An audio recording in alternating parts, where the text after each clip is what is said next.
මතක තියාගන්න ඕගලන් කරන කිසිම කාර්යයක සැබෑ යථාර්ථය කිසිම කෙනෙකුට දැනගන්න ඉඩ තියන්න එපා. ඕගොල්ලන් නිතරම මිනිස්සුන්ව අසමබරව අඳුරේ තමයි තියාගන්න ඕනේ. මෙන්න මේ කාරණය හරහා ඒ මිනිස්සුන්ට ඔයාලට විරුද්ධ වෙන්නවත් එහෙමත් නැත්නම් ඕගොල්ලන්ගේ මේ සැලසුම් විනාශ කරන්නවත් ඒගොල්ලන්ට බැරි වෙනවා. මොකද ඕගොල්ලන්ගේ සැබෑ යථාර්ථය දන්නේ නැති හින්දා. මතක තියාගන්න ඕගොල්ලන් මේ කරන ඕනම කාර්යයක මේක ඇතුළේ තියෙන සැබෑ යථාර්ථය හොයන පිරිසක් ඉන්නවා. ඕගොල්ලන් මෙන්න මේ පිරිසව වැරදි මාර්ගවල යවන්න ඕනේ.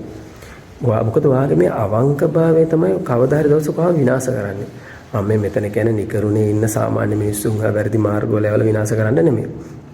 මේ වාගේ යථාර්ථය හොයන පිරිසව වැරදි මාර්ගයේ යවලා ඒගොල්ලන්ව මේ සැබෑ යථාර්ථයෙන් ඈත් කරලා තියන්න ඕනේ.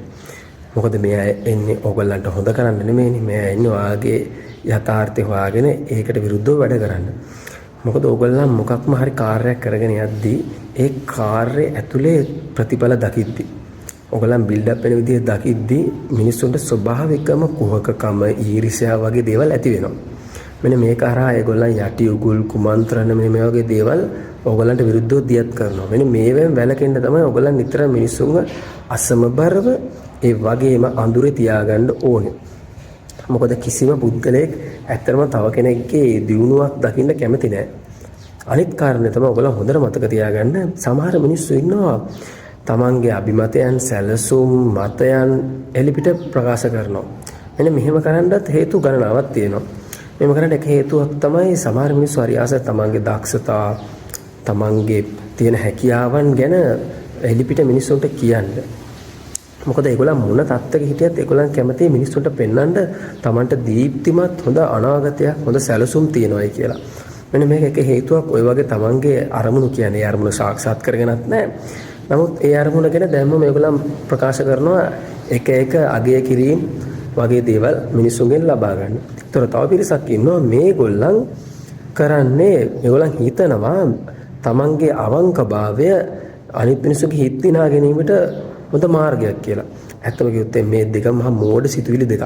ඕගොල්ලන් මිනිස්සුන්ට කියන්න ඕනේ මිනිස්සු අහන්න කැමති දේ මිසක ඒ මිනිස්සුන්ට ඕගොල්ලන්ගේ අවංක සිතුවිලි නන් නෙමෙයි. මොකද ඔය අවංක සිතුවිලි වලින් මේ මිනිස්සුන්ට කිසිම වැඩක් නැහැ. අපි මේ සාක්ෂාත් කරගන්න හදන හැම අරමුණක්ම හැම කාර්යයක්ම හරිම කටුක දුෂ්කර ඒවා. ඕගොල්ලන් මේ ඕගොල්ලන්ගේ අවංකභාවය පෙන්වන්න ගිහිල්ලා ඕගොල්ලන්ගේ අරමුණු ඒ ක්‍රියාවන් මේ මිනිස්සුන්ට ප්‍රකාශ කරන්න ගිහිල්ලා මොකද වෙන්නේ? ඒක තව තවත් කටුක දුෂ්කර කරගන්නවා. එහෙනම් මතක තියාගන්න. ඔයාගේ අරමුණු නිතරම සංගවලා තියාගන්න. ඒක මිනිසුන්ව නිතරම අඳුරේ අසමබරව තිබ්බහම ඒගොල්ලන්ට හිතන්න බෑ ඊළඟට මොකද්ද වෙන්නේ? මේ දේ වෙන්නේ මොකද්ද? මේකේ ලැබෙන ප්‍රතිඵලය මොකද්ද? මොකද ඔයා පෙන්වන්නේ ව්‍යාජ ප්‍රතිඵල. ව්‍යාජ සැලසුම්. මේගොල්ලන් ඒවා හරහා ගිහිල්ලා සැබෑ යථාර්ථය මගහැර ගන්නවා. එතකොට ඔයාගේ අරමුණට ගිහිල්ලා ඉවරයි. අන්න එදාට ඔයා වෙනුවෙන් කියන්නේ ඔයාට කුමන්ත්‍රණ කරලා යටි උගුල්ලට ඔයා වට්ටන් හිටිය මිනිස්සු අන්න එදාට ඔයාට අත්පුඩි ගහනවා. ඉතින් ඒකද මතක තියාගන්න කිසිම වෙලාවක ඔයාගේ අරමුණු ඒ ක්‍රියාවන් කිසිම විදිහකින් හෙලි කරන්න එපා.